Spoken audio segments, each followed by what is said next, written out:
Okay, y'all, so back from using the restroom. Um, so it's a snowy day and they're trying to get the kids to be a part of the play. A lot of the kids didn't go to school because of the weather. And the main character, which is a kid, and all of his new friends he met at school, the teacher's trying to get them to be part of the play with the short amount of people that they don't have no girls at school because all of them stood home.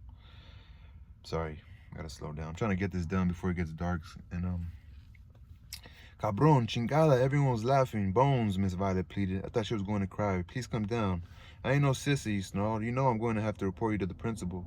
Bones laughed. He had been spanked so many times, the principal that it didn't mean anything anymore. They had become almost like friends or like enemies that respected each other. Now when Bones was sent in for misbehaving, the principal just made him sit last time. Then Bones said, the principal very slowly lit a cigarette and smoked it, blowing rings of smoke in Bones' face all the while.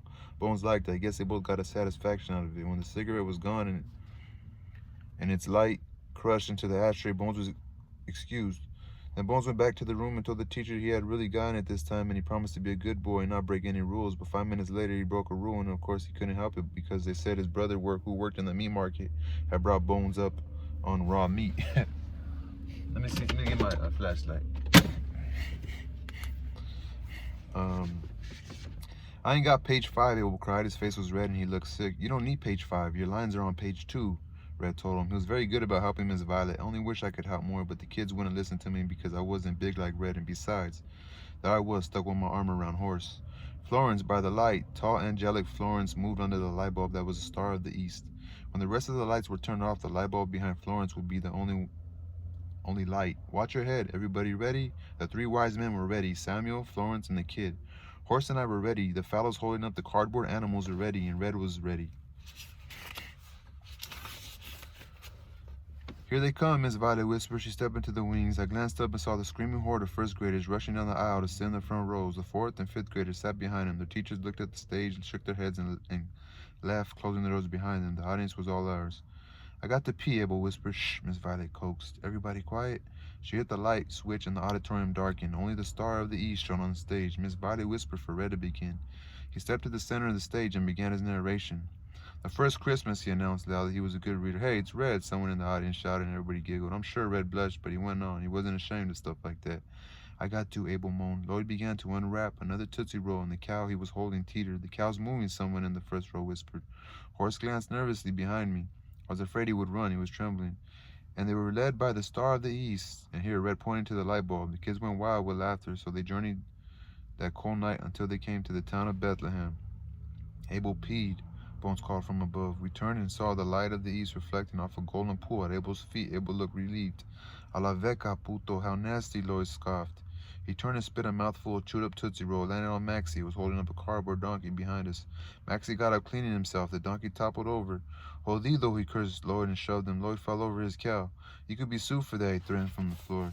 Boys, boys, Miss Violet called excitedly from the dark. I felt Horse's head tossing at the excitement. I clamped my arm down to hold him, and he bent my hand. Hey! And there in the manger they found the babe. Red turned and nodded for me to speak. I am Joseph, I said as loud as I could, trying to ignore the sting of the horse bite. And this is baby's father. Damn you, Horse cursed when I said that. He jumped up and let me have a hard fist in the face. It's Horse, the audience squealed. He had dropped his veil and he stood there trembling like a trapped animal. Horse the Virgin, Bones called. Boys, boys,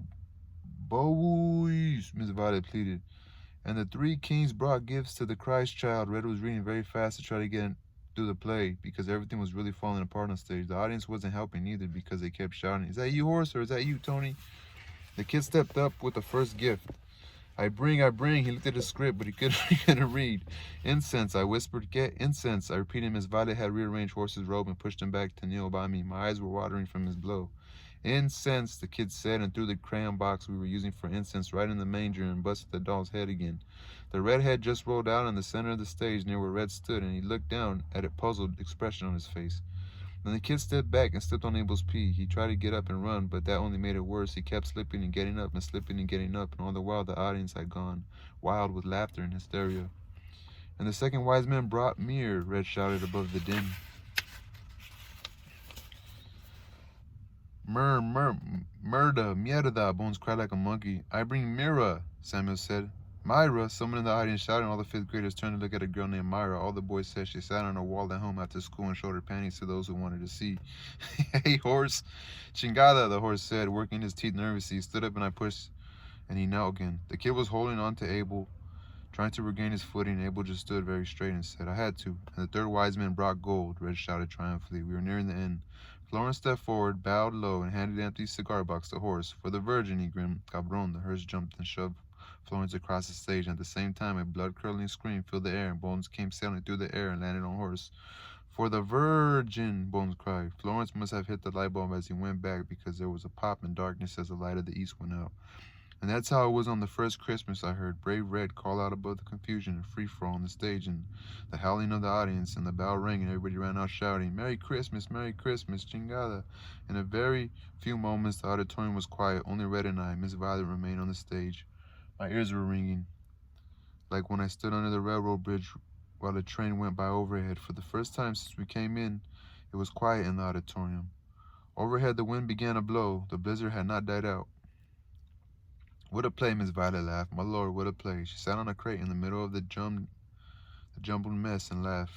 She looked up at the empty beam and called, Bones, come down. Her voice echoed in the lonely auditorium. Red and I stood quietly by her. Shall we start putting the things away? Red finally asked. Miss Violet looked up at us and nodded and smiled. We straightened up the stage as best as we could. While we worked, we felt the wind of the blizzard increase, and overhead the skylight of the auditorium grew dark with snow. I think that's about all we can do, Miss Violet said. The storm seems to be getting worse. We put on our jackets, closed the auditorium door, and walked down the big empty hall. The janitor must have turned off the furnace because there was no noise. This place is like a tomb, Miss Violet shivered. It was like a tomb. Without the kids, the schoolhouse was a giant, quiet tomb with the moaning wind crying in its edges. It was strange how everything had been so full of life and funny and in a way sad, and how everything was quiet. Our footsteps echoed in the hall. I didn't know how bad it was snowing until we reached the door. We looked down and saw a great sheet of snow. It was falling so thick we could hardly see the street at the far end of the playground. I never seen snow like this, Red remarked. It looks dark. It was true. The snow looked dark. Will you be able to get home all right, Tony? Miss Violet asked. She was putting on her gloves. Yes, I replied. You? She smiled. Red will walk with me, she said. Red lived down by the Methodist church, and Miss Violet lived just beyond, so they could walk together. Miss Violet was not married. I knew she lived with her mother in a house that had a high brick wall around it. Merry Christmas, Tony. She bent down and kissed my cheek. Take care of yourself. See you, Tony, Red called. I saw them lean and walk into the darkness of the storm. Just left us there, so.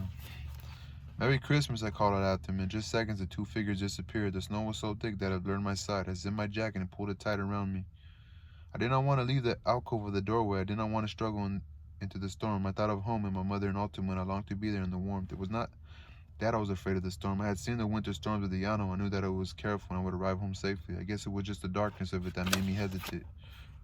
I don't know how long I stood there thinking. Finally, a cold shiver shook me from my thoughts. I leaned into the cold wind and ran towards the street. Once on the main, I made my way along the protective sides of the buildings. All of the stores were brightly lighted, but there were few people in the streets. When people did come into view, it seemed they were upon me suddenly. Then they stumbled on and were lost in the wind-swept snow.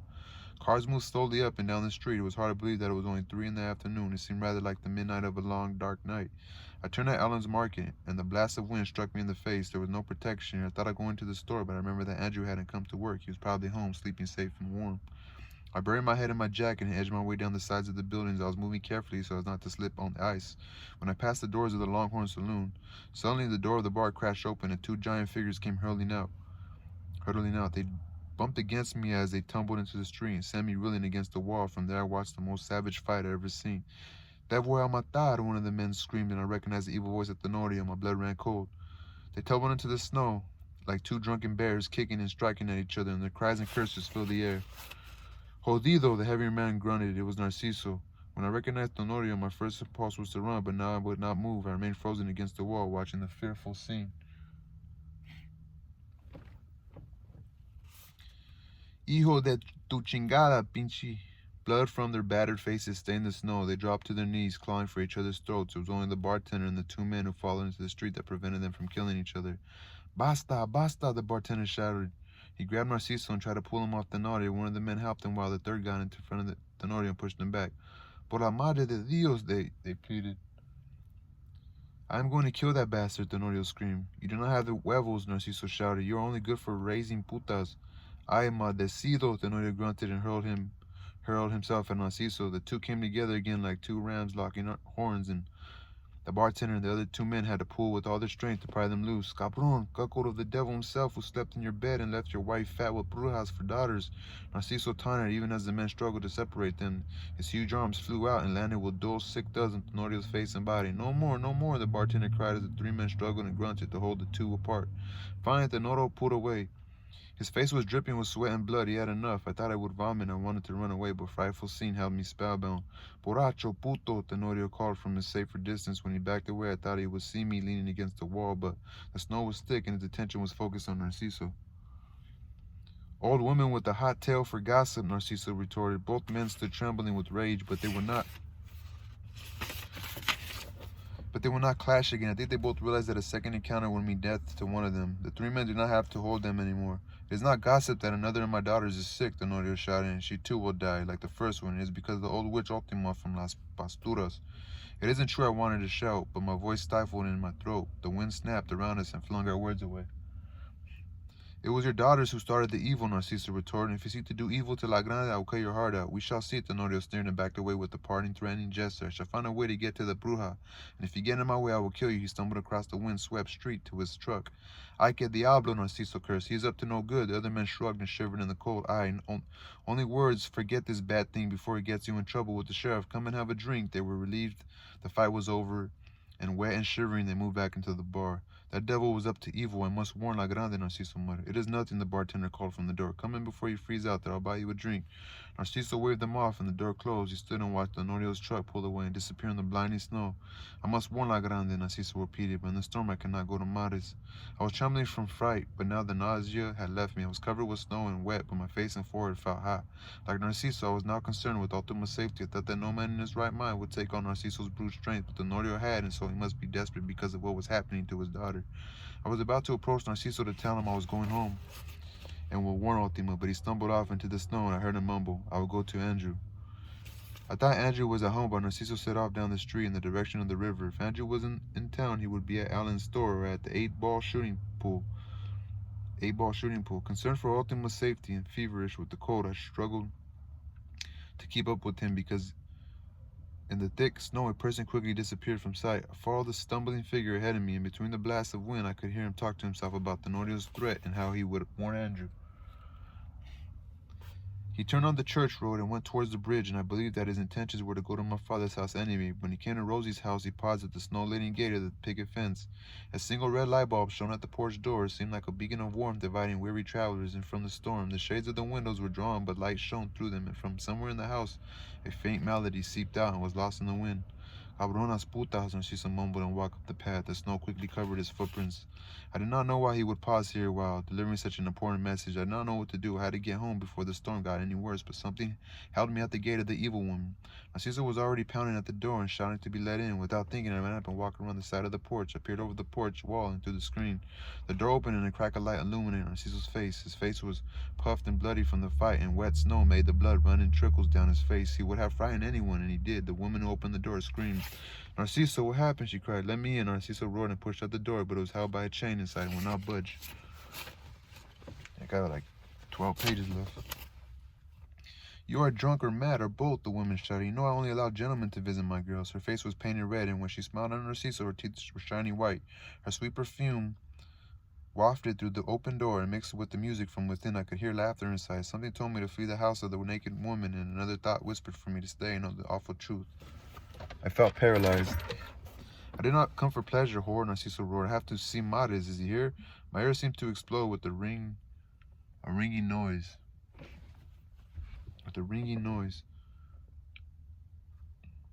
I felt as if I had stood for an hour with the cold wind drumming at exposed nerves. I felt free, as if the wind had picked me and carried me away. I felt very small and lonely, and in reality, the realization of the truth discovered swept over me in a few seconds.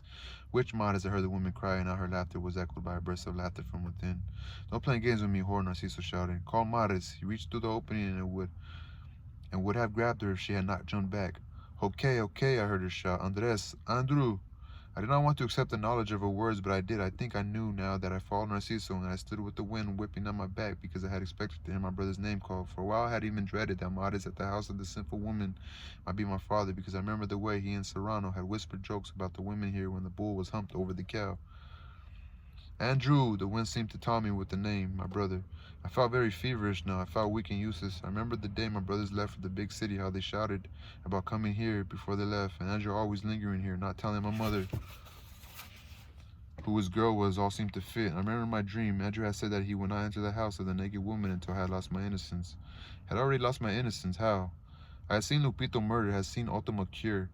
I had seen the men come to hang her, I had seen the awful fight just now. I had seen and reveled in the beauty of the golden carp. Oh God, my soul groaned. I thought that it would burst and I would die, huddled against the evil house. How had I sinned? Quien? Who? Ah, Narciso, you. It was Andrew. He threw open the door. Come in, he mentioned. One arm was around a young girl. She was dressed in a flowing robe, a robe so loose it exposed her pink shoulders and soft cleft of curving breast. The soft cleft of curving breast. I did not want to see it any more. I pressed my forehead against the cold wood of the porch wall and closed my eyes. I wanted the cold to draw all the heat out of my tired, wet body and make me well again. The day had been so long, it seemed to stretch back to eternity. I only wanted to be home where it was safe and warm. I wanted to hate Andrew for being with the bad women, but I could not. I only felt tired and older. No, Narciso resisted the pull. There is trouble. Where? You hurt? No matter. Not important, Narciso nodded. You must get home and warn your parents. What? Andrew asked in surprise. Tell him to go away and close the door, the girl giggled. Tenorio, that cursed dog. He is making trouble for La Grande. He has made threats. Oh, Andrew laughed. Is that all? You had me worried for a moment, amigo. Is that all? Narciso cried. He has made threats. Even now he might be up to no good. He must get home. I cannot. I am too old. I cannot get there in this storm. Shut the door. It's cold, the girl whimpered. Where's Tenorio? Andrew asked. I prayed that he would listen to Narciso. I wanted him to leave this evil place and help Ultima. I knew that Narciso was exhausted and the storm was too much for him. I even doubted that I could get home. My body was numbed and feverish, and the home was long and hard. And the way home was long and hard. He drove off his truck. Just now we fought at the saloon, Andrew finished. You two have been drinking and quarreling. Now you make a big story out of it. Adios, for the sake of your mother, please come, Narciso implored. But where? Andrew answered. If there is trouble, my father is home. He can take care of things. Tenorio will not dare to face him again. You know that. Besides, Tenorio has probably crawled into a warm bed by now to sleep off his drunk. The girl giggled. Come in, Andrew, she pleaded. If you won't go, get the sheriff to go, Narciso cried in exasperation. But it was no use. Andrew simply did not see the urgency of the situation. To the sheriff, he said in disbelief, and make a fool out of myself. He would throw you both in drunk tank, the young girl scoffed. Then I would be alone all night, and her voice was sweet with allurement. Andrew laughed. That's true, Narciso, but come in. I'll get Rosie to make an exception. Ay, pendejo, Narciso pulled away. The diablas putas have turned your mind. You do not think with your brains, but with your balls, I tell you. Andres, you will be lost, like your brothers. He stumbled away from the door. Close the door, Andrew, the girl begged. Only fools and drunks would be out in the storm. Narciso! The door banged shut. Narciso stood in the dark. Fools and drunks and the devil, he mumbled. So the young buck will sleep with his horror while that devil Tenorio is out plotting evil on his family. There's no one else that will cross the bridge and climb the hill. Then I will go. And I so old that a storm of the Llano can frighten me. I will go to warn Modest myself, just as I did before. I looked over the edge of the porch and saw him fumbling in his pocket. He retrieved the bottle and gurgled down the last draught of sweet wine. He tossed the bottle aside, shrugged his shoulders, and walked into the blinding snowstorm. The Llano bred and sustained me, he murmured. It can't bury me. I lifted myself up from where I had crouched and followed him. My clothes were wet, and ice was beginning to form outside as the cold increased. I did not know what time it was, nor did I care. I followed Narciso mechanically, weakened and disillusioned. I tramped after him into the dark twilight of the storm. I clung to him like his guardian shadow, staying just far enough behind so that he would not see me. I wanted no one to see me, and the storm swirled as eddies of snow around me and obscured me from the world. I had seen evil, and so I carried the evil within me, and the holy sacraments of confession and the holy Eucharist were far away. I had somehow lost my innocence and let sin enter in my soul, and the knowledge of God, the saving grace, was far away. The sins of the town would be washed in the waters of the golden carp. The two light posts of the bridge were a welcome sight. They signaled the dividing line between the turbulence of the town and the sins and the quiet peace of hills of the Llano. I felt somewhat relieved as we crossed the storm-swept bridge. Beyond was home and safety, the warm arms of my mother, the curing power of Ultima, and the strength of my father. He would not allow Tenorio to intrude upon our quiet hills. But could he stop the intrusion? The townspeople had killed Lupito at the bridge and desecrated the river. And Tenorio and his men had come upon the hill with hate in their hearts. My father had tried to keep his land holy and pure, but perhaps it was impossible. Perhaps the Llano was like me. As I grew, the innocence was gone. and so too the land changed. The people would come to commit murder on it. My laden feet turned at the end of the bridge, and I felt the pebbles of the goat path behind the drift of snow. I was very tired and lightheaded. I was not able to control my thoughts. I walked as if in a dream, but the closer we got to home, the more assured I was of Ultima's safety. I did not worry about Narciso getting ahead of me now. I was concerned only with struggling up the slope of the hill. Perhaps if I had been closer to Narciso, what happened would not have happened, or perhaps we would both be dead. I heard a pistol shot just ahead of me. I paused and listened for the report that always follows a shot, but the screaming wind muffled it. Still, I was positive it had been a shot, and I bolted forward. It was beneath the big juniper that I caught sight of the two figures. As before, I was almost upon them before I knew what was happening. They were locked together in a death grip, rocking back and forth in their death dance. They cursed and pounded at each other, and this time there was no one to stop them. I knew now what Tenorio had done. I hated myself for not having guessed, and I hated Andrew for not listening to Narciso. The devil Tenorio had sneaked around while we lingered at Rosie's house, and I waited to ambush Narciso under the juniper tree. I looked for help, but there was none. Their battle would be to the end this time, with only me to witness. Ay, Diablo, you have shot me in cowardly fashion, Narciso cried in pain and rage. You are a dead man, cabron, Tenorio shouted back. They clutched at each other and spun around and around like two huge animals. Blood was already blackening the snow as the wind buckled the two to the ground. Under the protection of the juniper, they rolled and grunted and cursed. I stood frozen, watching the deadly scene, able to do anything. Then I heard the second shot. This time it was not muffled by the wind, but by the body against which it had been fired. I held my breath as the living man untangled himself from the dead one and stumbled to his feet. It was Tenorio. May your soul be damned and go to hell, Tenorio cursed. His body heaved as he gasped and grunted for breath. Then to add to his curse, he spit on the body of Narciso. I heard a low moan as Tenorio aimed his pistol at the head of Narciso. I screamed with fear, and Tenorio spun around and saw me. He aimed the pistol on me. I heard the click of the firing pin, but there was no shot. You bastard of the witch, he snarled. He sniffed the pistol into his pocket, stuffed the pistol into his pocket, turned and fled towards the highway.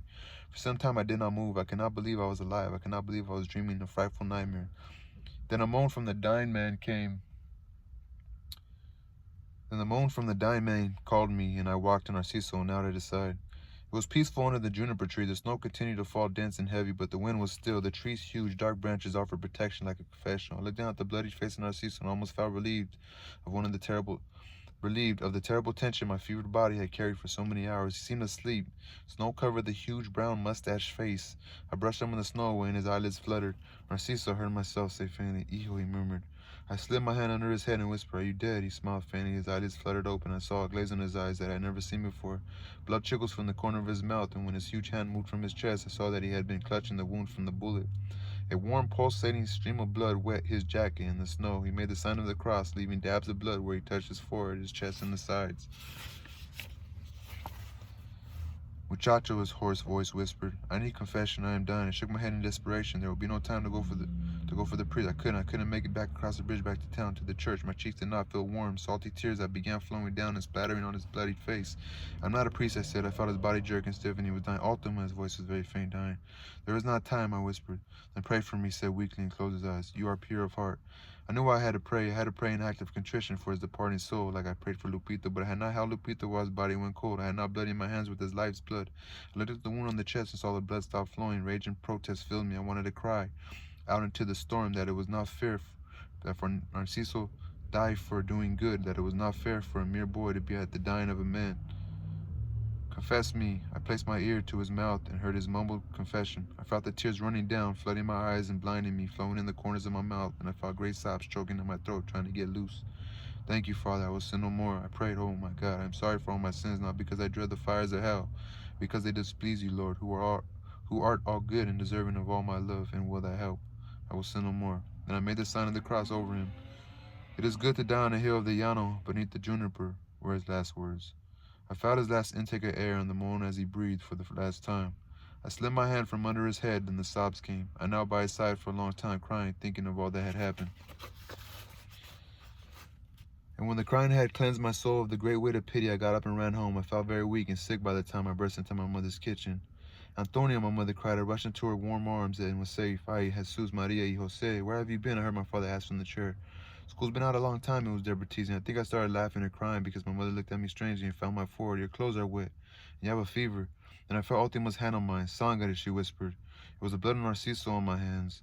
The room and the faces staring at me began to swim as if I was the center of a dark, rushing whirlpool. "Dios mío," my mother cried. "Are you hurt, Tony?" I knew those were pistol shots. I heard my father leap from his chair and grab me by the collar of my jacket. Are you hurt? What has happened, Narciso? I blurted out. By the Juniper, I thought I heard Ultima say. She knit her brow and seemed to be testing the air for any trace of danger left to us. He is dead, I cried. But where? My father said in disbelief. My mother's eyes fluttered and she stumbled back. Ultima picked me up on the goat path. But how? Did you see it? He was already searching for his jacket. The boy can speak no more. He must rest, Ultima said. See, my mother cried anxiously. Together they carried to her room. I will go and see, my father said. I heard the door bang. More blankets, Ultima told my mother, and she ran to obey. They had taken off my wet, frozen clothes and stuffed me under thick, warm blankets. He was coming to warn you, I whispered to Ultima. Tenorio threatened to kill you. There was a terrible fight. He was coming to warn you. He was a good man, her eyes sad, filled with sympathy. But you must not talk now, my son. You must rest. My mother brought the blankets. Ultima rubbed my eyes with the ointment of Vicks and many of her herbs, and she gave me something cool to drink. She begged me to be still, but the fever compelled me to repeat my awful tale over and over. Beneath our juniper on the goat path, he shot Narciso. I saw all, I gave confession. My son, my mother cried. I could see in their eyes that they were very worried, and I tried to tell them that I was not sick, that I simply had to tell my story to purge the fever.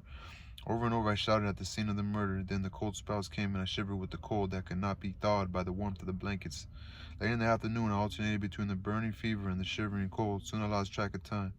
Sometime during the illness, I saw the face of the doctor from town, and later I saw Andrew, and always Ultima was near me, caring for every turn I made in progress of that hideous journey. It was a long night, during which the nightmares, like a herd of wild horses, trampled through my fevered mind.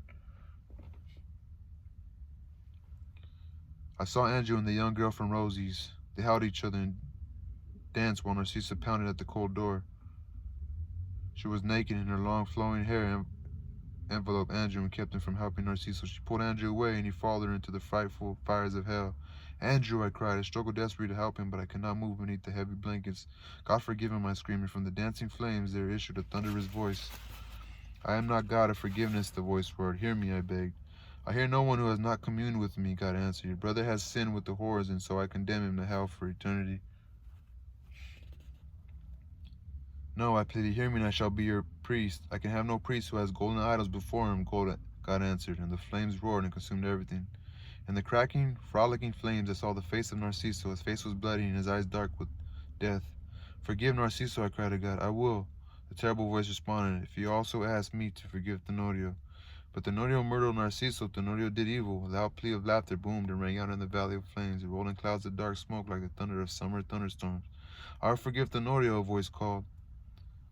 I turned and saw the forgiving virgin. No, no, I cried. It is Narciso that you must forgive. Intercede for him so that he may gain the joys of heaven. Antonio, she smiled, I forgive all. You cannot, I persisted in my delirium. You must punish Tenorio for killing Narciso. And again the laughter rang from the flames. You foolish boy, God roared. Don't you see you are caught in your own trap?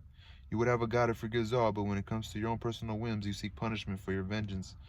You would have my mother rule my heavens. You would send all sinners to her for forgiveness, but you would also have her taint her hands with the blood of vengeance. Vengeance is mine, he shouted. Not even your golden carp would give up that power as a god. Oh, I cried, forgive me, Lord. I have sinned exceedingly in thought, word, and deed. My thoughts have trapped me and made me flee from you. Then the flames parted, and I saw the blood of Narciso flow into the river and mix with the blood of Lupito. Many people were drawn by the sweet smell of blood. There was much excitement in the town as the news spread that the blood on the hill was sweet and a curative for all sins. The mob gathered and chanted, taste but one drop of the blood of La Curandera, and the key to heaven is assured. We must have the blood of Ultima, they cried, and they formed a long caravan to cross the bridge and come onto the hill. Like Tenorio and the man who killed Lupita, they trampled the once pure pebbles of the goat path. At the head of the caravan were 3 men. There were 3 tortured spirits led by 3 women who drove them with whips. Antonio, they called. Antonio, Foros, help us. We are your brothers who have lost the way. Their voices cried in the gathering wind. Oh, help us, our sweet brother, help us. We follow neither the laws of God or your pagan God, and we pay no heed to the magic of your Ultima. We have sinned in every way. Bless us, brother. Bless us and forgive us. My heart was wrenched at the sight of their flagellation, but I was helpless. I'm not a priest, I cried. I too have sinned. I have doubted the Lord, but you have the blood of the Luna priest, they persisted. But touch our foreheads and we shall be saved. I held my bloody hands out to touch them and felt the cloven hooves of hairy animals. I looked up and saw the 3 Trementina sisters dancing around me. He, they cried and danced through your body. went the spell that cured Lucas, and your name lent strength to the curse that took of us from the service of our master. We will have our vengeance on you, their voices crackled. They cut my black hair with rusty scissors and mixed the hair with the blood of bats. This they poured together with the insides of a toad into a bowl. They knew the toad was the animal opposed to me in life, and that its touch or even its sight made me sick. They brewed this mixture over the evil fire, and when it was done, they drank it. I saw my body withering away. My mother came and touched my forehead, then began her mourning wail. Ultima sat by me, powerless in the face of death. I saw the priest from town come, and he rubbed the holy oil at my feet and prayed. A long dark night came upon me in which I sought the face of God, but I could not find him. Even the Virgin of my Saint Anthony would not look at my face. I had died without having taken the Eucharist, and I was cursed. In front of the dark doors of purgatory, my bleached bones were laid to rest. And the Trementina sisters led the caravan over the path and onto our hill. Before the madding crowd, the she-goats and the he-goats ran in fright. Florence, Red, Ernie, Bones, Horace, and all the rest also tried to flee, but they were captured and put in chains. Even the girls, Rita and Agnes and Lydia and Ida and June, were caught and put in heavy chains of iron. Until the weight of the chains, their young faces wrinkled and grew old. Under the weight of the chains, their young faces wrinkled and grew old. The wicked people burned our castle on the hill. My father and mother and my sisters perished in the flames. They killed the owl and made Ultima powerless. Then they beheaded her and drank her blood. When they were bathed in blood, they tied her to a post, drove a stake through her heart, and burned her. They went to the river and caught the carp that swam there and brought the fish back and cooked it in the fires of Ultima's ashes, and they ate the flesh of the carp. Then there was a thundering of the earth, and a great gift opened. The church building crumbled, and the school collapsed into dust, and the whole town disappeared into the chasm. A great cry went up from the people as they saw crashing. Tumultuous waters filled the dark hole. The people were afraid. Do not fear, do not fear. The Trementinas danced and sang, we are on the holy hill, and we are saved. And the people laughed and continued their feasting on the meat of the carp. The wind blew dusty now, and the sun turned blood red. The wind blew dusty, and the sun turned blood red. The people looked upon each other, and they saw their skin rot and fall off. Shrieks of pain and agony filled the air, and the whole countryside cried in mourning as the walking dead buried their sleeping dead. A putrid, rolling smell was everywhere. There was disease and filth throughout. In the end, no one was left, and the she-goats and the he-goats returned from the hills whence they had fled, and they looked in the innocence at the death camp of the people. They looked in innocence. The wind ceased its lapping of stagnant water against the shores of the lake, and there was quiet. The farmers from our puerto, my uncles, came and stirred the ashes, and finding the ashes of my family in Ultima, they gathered them and returned to our puerto to bury them in the holy ground of their fields. Evening settled over the land and the waters. The stars came out and glittered in the dark sky. In the lake, the golden carp appeared. His beautiful body glittered in the moonlight. He had been witness to everything that happened. He had decided that everyone should survive, but in the new form. He opened his huge mouth and swallowed everything. Everything there was, good and evil. Then he swam into the blue velvet of the night, glittering as he rose towards the stars. The moon smiled on him and guided him, and his golden body burned with such beautiful brilliance that he became a new sun in the heavens, a new sun to shine his good light upon a new earth. Damn. So yeah, that was all 14, man. A long chapter. I gotta go, guys. Peace.